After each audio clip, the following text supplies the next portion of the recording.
Bien-aimés, le titre du message de ce matin est intitulé « Marcher selon l'Esprit ». Marcher selon l'Esprit. Marcher selon l'Esprit. Bien-aimés, nous sommes des enfants spirituels, des enfants de Dieu. Et Dieu est esprit. Et pour communiquer avec le Seigneur, c'est spirituellement qu'on fait la communication. Même si nous sommes dans notre corps physique. J'ai l'habitude de dire souvent, lorsque vous êtes un être humain et que vous voulez parler avec des animaux, vous êtes obligé d'apprendre leur langage. La même chose avec le Seigneur, c'est spirituellement qu'on l'adore, c'est spirituellement qu'on communique avec lui. Comment c'est possible? Et comment c'est possible de marcher selon l'Esprit, selon Dieu, pour pouvoir accomplir sa volonté en tant qu'humain? Humainement parlant, c'est impossible. Mais Dieu nous a fait grâce. Dieu nous a fait grâce. La marche chrétienne est tout un processus. Il y a un début, il n'y a jamais de fin. C'est pourquoi notre marche est pratiquement infinie, parce que c'est une marche d'éternité, qui n'a pas de fin en réalité. Même quand nous sommes dans cette vie et que nous allons partir dans la vie de l'autre côté, nous parlons de quoi? De l'éternité. Nous parlons de quoi? De l'immortalité. Il n'y aura jamais de fin. Et c'est ça, c'est tout un processus. Marcher selon l'Esprit n'est pas une simple amélioration morale, bien-aimés. C'est une transformation profonde, une récréation intérieure opérée par Dieu lui-même. Par la nouvelle naissance, le Saint-Esprit change notre nature, nos désirs et notre manière de vivre. Il nous rend capables d'aimer Dieu, d'aimer les autres, de lui obéir et de refléter Christ dans notre quotidien. C'est ce que le Saint-Esprit fait. Comment c'est possible de marcher selon l'Esprit? On ne peut pas le faire si on n'est pas né de nouveau. C'est la condition sine qua non. Pour marcher selon l'Esprit, il faut naître de nouveau. C'est crucial, c'est important. Ce sera toujours un message phare dans ma vie tant que Dieu me donnera le souffle de vie. La nouvelle naissance est primordiale. Et c'est d'ailleurs la première étape pour pouvoir marcher avec Dieu. Bien-aimés, on va voir 3 petits points. Le premier, je l'ai intitulé « La nouvelle naissance », le commencement de la marche selon l'Esprit. Après, nous allons parler de deuxième étape qui est la haine ou l'aversion ou le rejet du péché, le fruit naturel de l'Esprit en nous. Et la dernière partie, je l'ai intitulée « La plénitude de l'Esprit ». La plénitude dans l'Esprit. On ne peut pas marcher selon l'Esprit si l'Esprit n'habite pas en nous. La marche spirituelle commence donc par la nouvelle naissance, une œuvre divine et surnaturelle.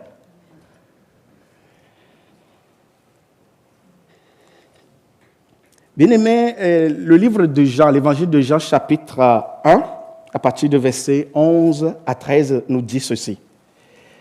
En parlant de la parole, en parlant de Christ, elle est venue chez les siens ne l'ont point reçue. Mais tous ceux qui l'ont reçue, à ceux qui croient en son nom, elle a donné le pouvoir de devenir enfants de Dieu. Alléluia. Lesquels sont nés, non du sang, ni de la volonté de la chair, ni de la volonté de l'homme, mais de Dieu. Alléluia. C'est Dieu qui nous donne la nouvelle naissance. Et quand on croit en son nom, et quand on confesse Christ, et on lui dit, mais désormais, j'étais dans les ténèbres, maintenant je veux voir la lumière. On a transformé. J'étais mort, je veux revenir à la vie. La vie réelle commence quand on est né de nouveau et on commence la marche divine avec Christ. Il n'y a pas d'autre chemin. C'est le seul moyen. La nouvelle naissance, elle est primordiale et d'ailleurs ce sera toujours le premier message que nous allons continuer à prêcher. Si vous n'êtes pas né de nouveau ce matin, je vous en prie, bien-aimés, faites-le. Confessez Christ, acceptez-le et dédiez votre vie à Christ. C'est le début de la marche spirituelle. Sinon, vous êtes un mort vivant. Sinon, vous êtes un mort vivant. Vous avez la tête et le corps, mais vous êtes mort en réalité. Mais comment est-ce qu'on revient à la vie? Par la nouvelle naissance, en acceptant Christ. Et cette naissance n'est pas de la volonté d'un être humain, mais cette naissance provient de Dieu lui-même. C'est lui qui opère cette nouvelle naissance. Et qu'est-ce que Dieu fait lorsque on est né de nouveau, on a accepté Christ et on fait de lui le maître de notre vie, maître et Seigneur? Il envoie le Saint-Esprit pour changer et nous donner ce qu'on appelle la régénération de l'esprit humain. Et là, désormais, l'esprit qui a été renouvelé, la nouvelle création en vous, prend l'autorité sur l'âme et conduit le corps. Et c'est ainsi que vous pourrez marcher avec Dieu. Pas autrement, bien-aimés. C'est la seule voie, c'est la seule condition. Et ce verset qu'on vient de lire dans Jean chapitre 1, versets 11 à 13, fait un petit parallèle avec Jean chapitre 3, versets 5 à 7. Ok, je l'ai mis côte à côte, c'est important. Mais ça montre comment on peut naître de nouveau. Jésus répondit, à qui? À Nicodème. En vérité, je te le dis, si un homme ne naît d'eau et d'esprit, il ne peut entrer dans le royaume de Dieu. Alléluia. Ce qui est né de la chair est chair. Et ce qui est né de l'esprit est esprit. Alléluia. Ne t'étonne pas que je t'ai dit, il faut que vous naissiez de nouveau. Voilà. Vous voulez une transformation? Vous voulez commencer une nouvelle vie, une nouvelle marche avec le Seigneur? Et l'épanouissement spirituel, ça commence toujours par la nouvelle naissance. La nouvelle naissance n'est pas une décision humaine, c'est une intervention créatrice du Saint-Esprit. Bien-aimés, c'est important de le savoir. Et nous en avons besoin. Si vous doutez de votre nouvelle naissance, il y a un problème. Et si, depuis que vous avez accepté le Seigneur, vous marchez avec lui et vous n'avez pas constaté une transformation profonde en vous-même, et questionnez cela, c'est très important. Allez devant le Seigneur et parlez-lui. Bien-aimés, la plupart des gens qui ont croisé Christ dans leur vie ont été touchés d'une manière particulière, exceptionnelle. Et lorsque vous croisez Christ dont nous parlons, votre vie, votre existence et votre pensée changent. Je ne sais pas pourquoi. Il y a beaucoup d'exemples dans la parole de Dieu. On l'avait étudié un peu dans le partage et prière, les rencontres de Jésus. Lorsque Christ a rencontré la femme de la perte de sang, qu'est-ce qui s'est passé? Sa vie a changé. Elle, autre, elle a rencontré le Seigneur quand elle était malade. D'autres étaient des méchants, des manipulateurs, des voleurs. Quand ils ont rencontré Christ, ils se sont repentis. Ils ont fait des dons. Ils ont dit, mais si j'ai volé quelqu'un, rappelez-moi le nom de la personne dans la parole de Dieu. C'est... Non. Zachée. Oui. Quand il a creusé le Seigneur lui a dit, aujourd'hui je viens souper avec toi et je rentre chez toi. Quand le Seigneur, il a rencontré le Seigneur, il était tellement impressionné, le Seigneur ne lui a rien dit et il dit, Seigneur, je me répands. Et que si j'ai volé quelqu'un, je fais la restitution. C'est ce que l'Esprit fait. Et il nous apporte un changement profond. Ce n'est même pas une obligation, mais tu ressens ce besoin de changement profond et ta vie change. Et Jésus a rencontré plusieurs personnes qui sont honnêtes avec eux-mêmes. Toute leur vie a changé catégoriquement. Quand vous rencontrez Christ, vous ne serez plus jamais, le Christ dont nous parlons, vous ne serez plus jamais la même personne. Vous allez le constater, vos amis le constateront, les gens en parleront. C'est très important, bien-aimés. J'ai voulu parler de quelque chose. Nous sommes des pentecôtistes. Il y a le credo, bien, ce à quoi nous croyons. Je l'ai mis un peu dans le message. C'est très intéressant pour moi, c'est très important. Selon la constitution du pentecôtisme, nous faisons partie d'un ensemble qu'on appelle APDC, Assemblée pentecôtiste du Canada. Dans son article 5 de la Constitution générale, dit « La régénération est une œuvre créatrice du Saint-Esprit qui donne la vie nouvelle. » La nouvelle naissance, j'ai mis tout le texte ici pour aller vite, j'ai fait le résumé. Sinon, ça dit, la régénération est une œuvre créatrice du Saint-Esprit par laquelle une personne naît de nouveau et reçoit la vie spirituelle. La justification est un acte juridique de Dieu, judiciaire de Dieu, par lequel le pécheur est déclaré juste par la seule vertu de son acceptation de Christ comme sauveur. C'est ce que dit notre Constitution, ce en quoi nous croyons en tant que pentecôtistes. C'est très important. Moi, j'aimerais que vous le sachiez. Et quand vous êtes dans une assemblée, il faut savoir la doctrine à laquelle nous croyons. Donc, c'est ce que ça fait. Donc, ces deux éléments sont très, très importants. La régénération qui est la nouvelle naissance et puis la justification, nous devons les savoir. Bien aimé, une fois qu'on a reçu le Saint-Esprit et notre vie a changé,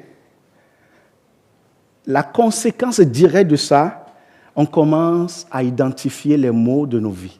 On commence à identifier, c'est quoi le mal qui gangrène ma vie? C'est quoi mes péchés mignons? C'est quoi ce que je fais qui n'est pas correct? L'esprit qui est en vous ne vous conduira jamais à aller faire du mal. Et il commence à indexer tout ce que vous avez dans votre vie qui n'est pas correct et il commence à nous les révéler. Est-ce que c'est la colère? Alors, tu te fâches un peu plus trop souvent. Hein? Et le Saint-Esprit dit non, il faut apprendre la maîtrise de soi. Tu as encore la haine pour certaines choses, tes parents, tes frères qui t'ont fait ceci. Le Saint-Esprit va te permettre de l'identifier. Il dit, il faut que tu fasses la paix avec ça. Il faut que tu ailles rechercher la réconciliation avec les frères et sœurs et les autres, les choses que tu dis. Mais il faut que, parce que le Saint-Esprit en vous vous amène à vous questionner beaucoup. Vous amène à identifier. Lorsqu'on reçoit le Saint-Esprit, on marche avec le Saint-Esprit, nos yeux s'ouvrent sur beaucoup de choses. Il y a le discernement qui vient avec ça et on se dit, mais ça, c'est pas bon. Et quand on a des problèmes ou bien des mésententes, des incompréhensions avec des frères et sœurs, on n'a plus la paix qu'on avait avant. Et ça vient nous... On dit, mais non, pourquoi je me sens comme ça? Pourquoi? Est-ce qu'il y a quelque chose qui ne marche pas? C'est ce que le Saint-Esprit fait. Et c'est ça la marche avec. Donc tout le temps, il nous dit, mais non, il y a ça. Est-ce que la manière dont tu as parlé à ce frère, à cette soeur, est-ce que c'était correct? Et tu te sens un peu, tu dis, mais comment ça? Ok, tu vas aller voir la personne, dire, je m'excuse, j'avais l'impression que je t'avais blessé et que je voulais retrouver la paix. Et le frère ou bien la soeur peut lui dire, mais non, je ne l'ai pas pris mal, ce n'est pas quelque chose que... Donc, voilà ce que fait l'Esprit de Dieu. Il nous donne la haine et le rejet du péché. C'est le fruit naturel de l'Esprit en nous. On ne peut pas avoir le Saint-Esprit et pratiquer le péché. On peut tomber, ça peut arriver. Mais pratiquer continuellement le mal ou les péchés, ça devient difficile. On ne retrouve pas la paix avec ça, lorsqu'on marche réellement avec le Saint-Esprit. Et c'est ça ce que l'Esprit de Dieu fait en nous. Donc c'est très important de le savoir.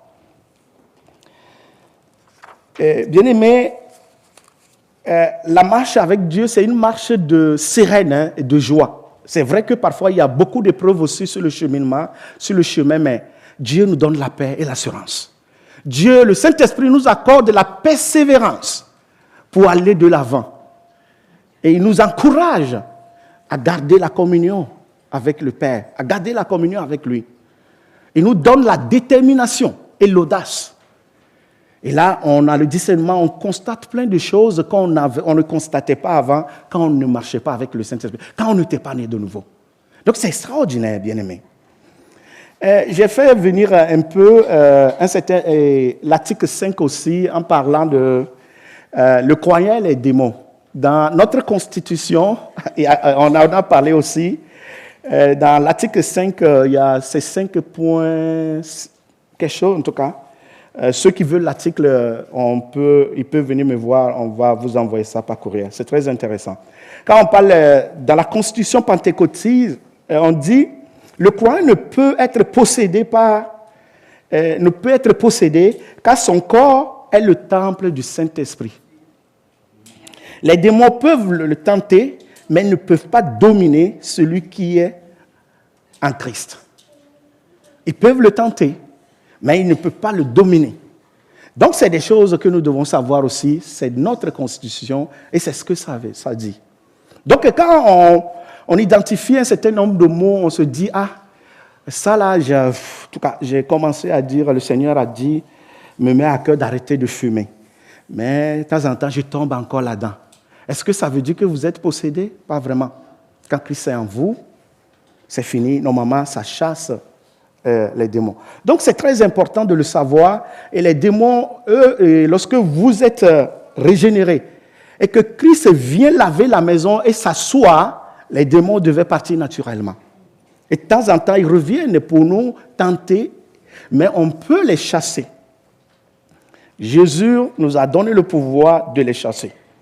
On va voir ce point tantôt. Donc, le problème avec le péché ou la chair, le remède à la chair, c'est la crucifixion. Le remède à la chair, c'est la crucifixion. Quand vous vous battez encore avec un certain nombre de choses, le vieux homme est toujours là, qui vient vous influencer, la haine, la colère, les convoitises et tout ça. Ce qu'il faut faire, il faut ramener tout ça à la croix. Romains chapitre 6, verset 6 nous dit ceci. Sachant que notre vieil homme a été crucifié avec lui en parlant de Christ, afin que le corps du péché fût détruit, pour que nous ne soyons plus esclaves du péché. Donc, lorsque nous avons encore les tentations de la chair, il faut les crucifier. Il faut rappeler la parole de Dieu. Moi, je le faisais souvent quand j'étais encore jeune et je tombais dans un certain nombre de péchés. Le verset me revenait, ne vous y trompez pas, Albert, que tu es le temple du Saint-Esprit. Celui qui détruit le temple de Dieu se détruit lui-même. Et là, ça me fortifiait. Et je ramenais toutes ces mauvaises pensées et des choses qui ne sont pas correctes à la croix. Et c'est comme ça qu'on a la victoire. Galates chapitre 2, verset 20 nous dit ceci, bien-aimés. J'ai été crucifié avec Christ. Et si je vis, ce n'est plus moi qui vis. C'est Christ qui vit en moi. Si je vis maintenant dans la chair, je vis dans la foi au Fils de Dieu qui m'a aimé et qui s'est livré lui-même pour moi. Alléluia. C'est ce qui se passe lorsqu'on est né de nouveau. On marche pas avec l'Esprit. Ce n'est plus nous qui vivons, mais c'est Christ qui manifeste sa vie en dedans de nous. On devient une enveloppe dans laquelle le Seigneur marche. On devient un canal.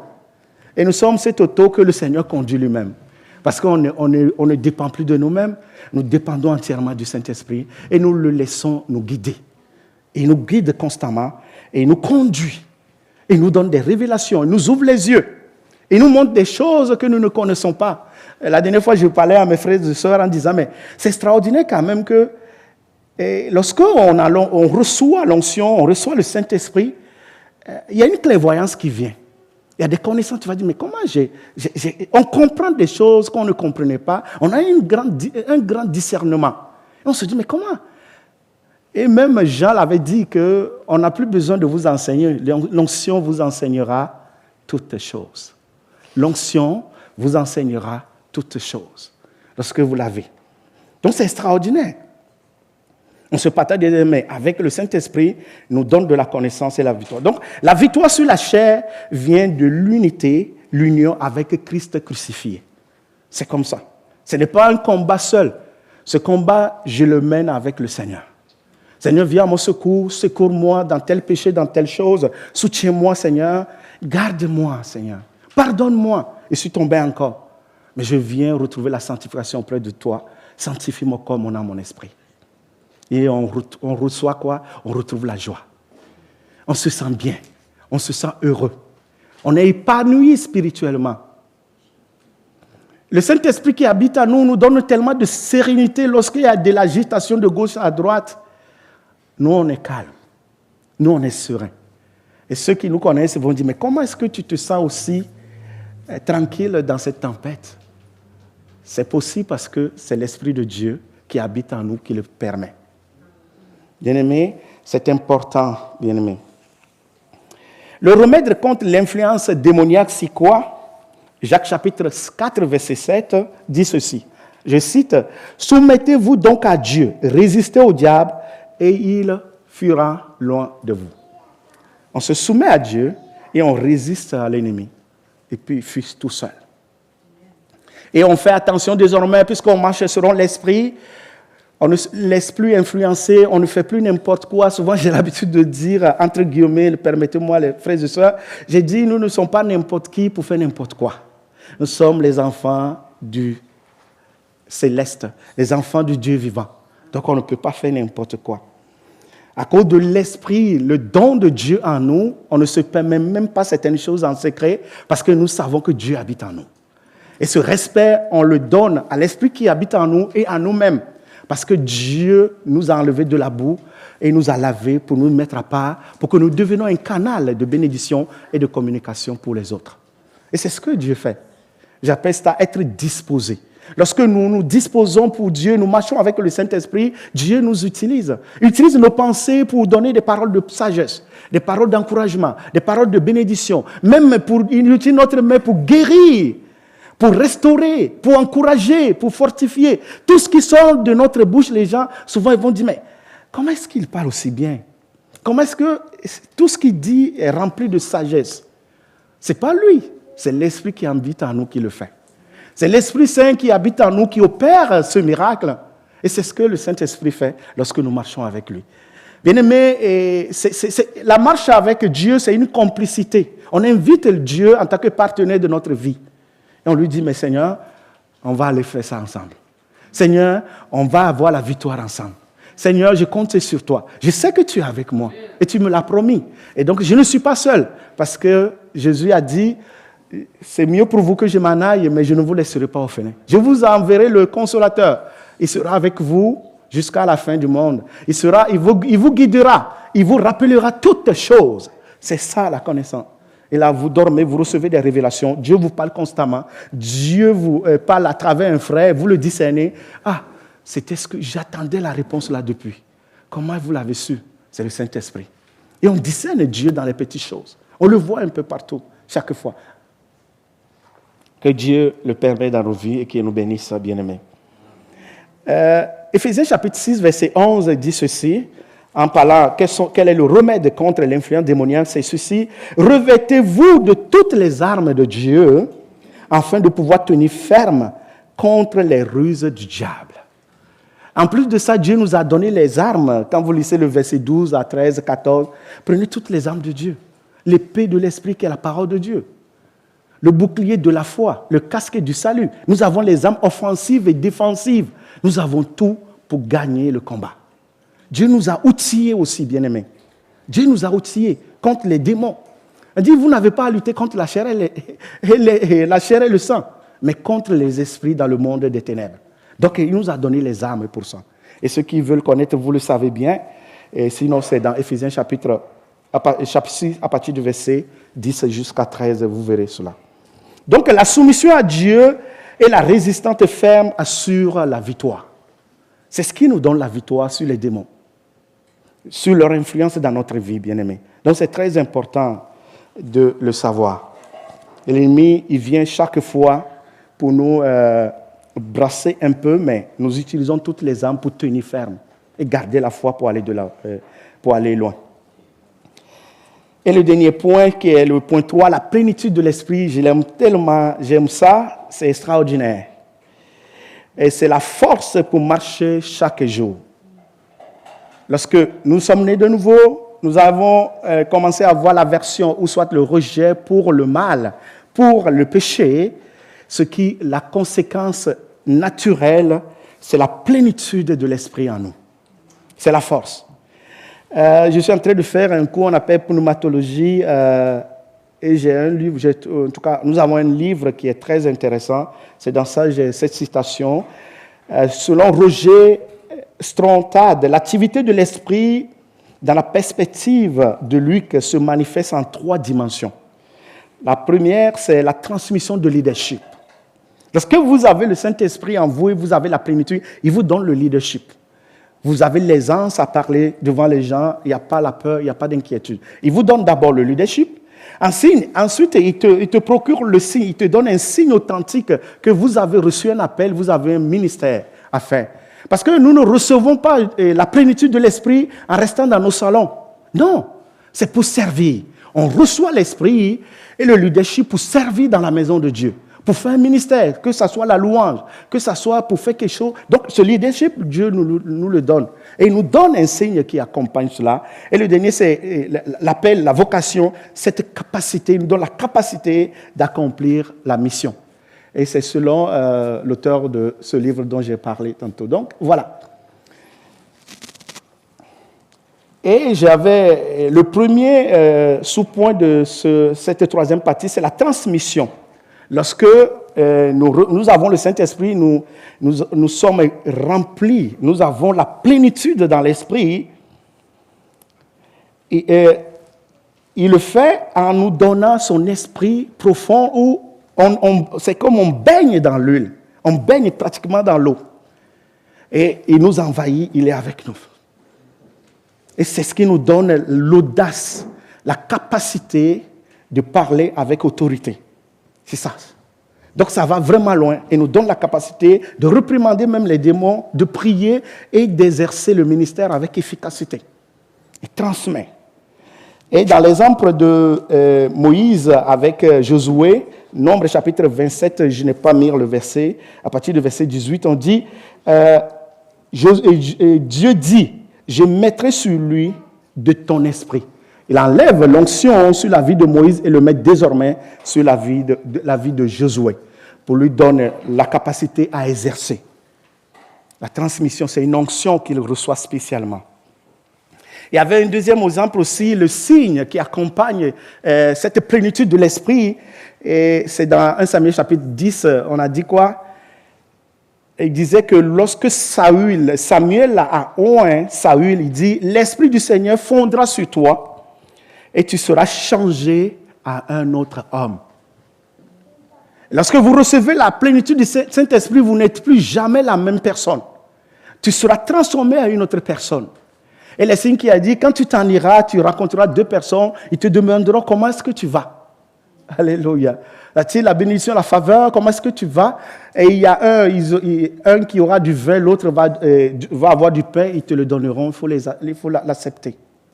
Il n'est plus la même personne que ses parents ont connue. Et de deux, l'onction, c'était présente de la grâce de Dieu, le signe aussi. Le deuxième, on disait, quand vous lisez le contexte, le texte, ça dit, Saül et son père, ils ont perdu des ânesses. Et dès qu'il a reçu l'onction, on lui disait, les gens qui l'ont rencontré sous forme de signe, lui disaient, mais les ânesses qui ont été perdues ont été retrouvées. Que ton père s'inquiète plutôt pour toi. Cette plénitude attire la grâce et la faveur de Dieu. C'est un signe qui dit que vous êtes investi d'autorité. Et même les choses perdues, on les retrouve. Et ça, le Seigneur le fait dans nos vies. Et que ce soit des petits services, même que ce soit un petit ministère que nous exerçons, Dieu nous donne cette capacité. Et c'est ce qu'il a fait dans la vie de Saül et d'autres, même Christ aussi, dans le Nouveau Testament, quand je parlerai de la deuxième partie de ce message. Ensuite, il y a la vocation, c'est-à-dire l'appel lui-même, c'est la dernière partie. L'Esprit du Seigneur saisit David. Je parle de 1 Samuel chapitre 16, verset 13. L'Esprit du Seigneur saisit David à partir de ce jour-là. Voilà. Et lorsqu'on a la plénitude du Saint-Esprit, on est saisi par le Saint-Esprit, et à partir de ce moment, on devient une personne mise à part pour servir et être une bénédiction, un canal de communication et de bénédiction pour les autres. C'est ce que la plénitude fait. Donc, c'est tout un processus, et ce n'est pas fini, et tous les jours, on continue la marche avec le Seigneur, on garde le focus, et on reste dans la persévérance, et on est encouragé constamment. On est encouragé constamment. Même quand on tombe, on se relève. Il y a l'encouragement et la marche continue jusqu'à ce que Dieu nous appelle à l'éternité. Alléluia. Jusqu'à ce que Dieu nous appelle à l'éternité. Et c'est pourquoi ceux qui ont reçu l'Esprit et qui sont véritablement nés de nouveau et qui ont connu cette transformation, même s'ils s'éloignent un tout petit peu, ils reviennent toujours vers le Seigneur. Et gardent cette persévérance jusqu'à la fin de leur vie.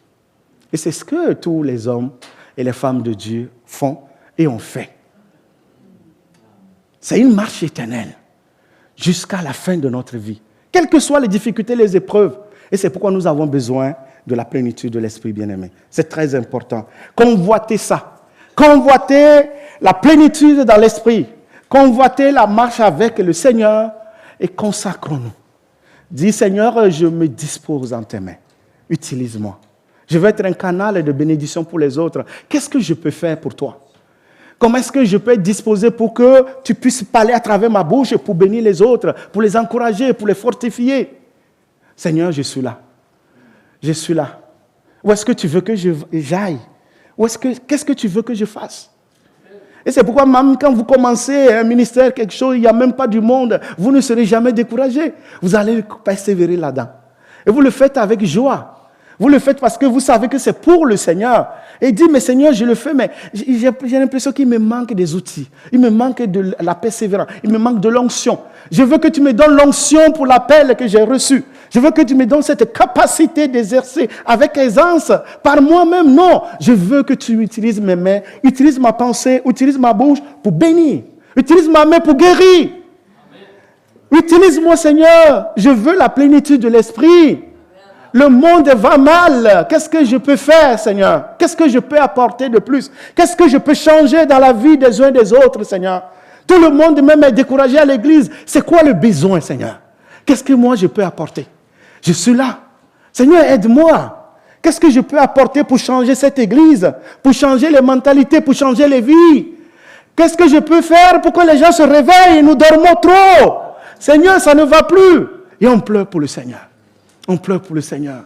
On n'attend rien de personne. On n'attend pas qu'on nous applaudisse. Parce qu'on est rempli, on est disposé. Et on tremble, Seigneur. Fais quelque chose. Fais quelque chose. Je n'abandonnerai pas l'église parce que ça ne va pas. Je suis là, je vais contribuer pour que l'église se relève. Pour que l'église devienne vivante. Nous ne sommes pas des morts, nous sommes des enfants de Dieu vivants. Et il est vivant. Et il va changer notre histoire, il va changer cette église. Seigneur, qu'est-ce que moi je peux apporter?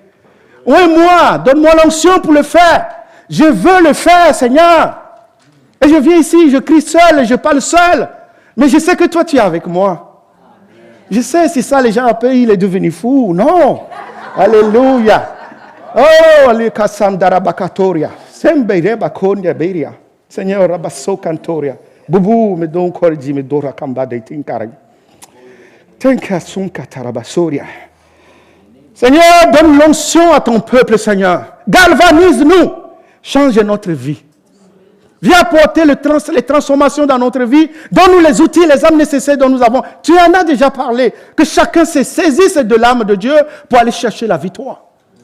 Refuser la maladie. Refuser le découragement. Et dis à Dieu, viens à mon secours. À qui irai-je? J'ai des personnes d'autres quoi? D'autres que toi, tu es mon père et ma mère. Je compte sur personne d'autre que toi. Viens changer l'histoire de ma vie. Viens changer ma maladie en santé. Je refuse la maladie. Je refuse le découragement. Je refuse le manque de foi. Viens faire quelque chose dans ma vie. Viens m'apporter l'espoir. Tu n'as pas changé. Tu existes, Seigneur. Tu existes. Je veux une expérience personnelle avec toi. C'est ce que la plénitude fait. C'est ce que le Saint-Esprit fait. Pour changer notre existence. Et on marche la tête haute dans la victoire. La victoire, elle a été déjà acquise sur la croix de Golgotha. Bien-aimé, marcher selon l'Esprit, c'est vivre une vie transformée où la nouvelle naissance nous donne une identité nouvelle. La haine du péché nous garde dans la pureté et l'obéissance. La plénitude de l'Esprit nous donne la force de vivre selon Dieu chaque jour. C'est une marche progressive, bien-aimé, mais puissante, qui reflète la vie de Christ en nous. Bien-aimé, convoitons l'onction. Nous en avons besoin. Et le seul moyen de marcher selon l'Esprit pour ne pas accomplir les œuvres de la chair, c'est d'être rempli. C'est d'avoir la plénitude. Et de marcher en victoire. De marcher sans crainte, sans peur. Et c'est ce dont nous avons besoin, bien-aimés. Je voudrais conclure ce message par la prière et demander que Dieu vienne nous visiter. Qu'il nous donne la force à faire sa volonté. On ne peut pas le faire tout seul. On doit faire le partenariat avec le Seigneur.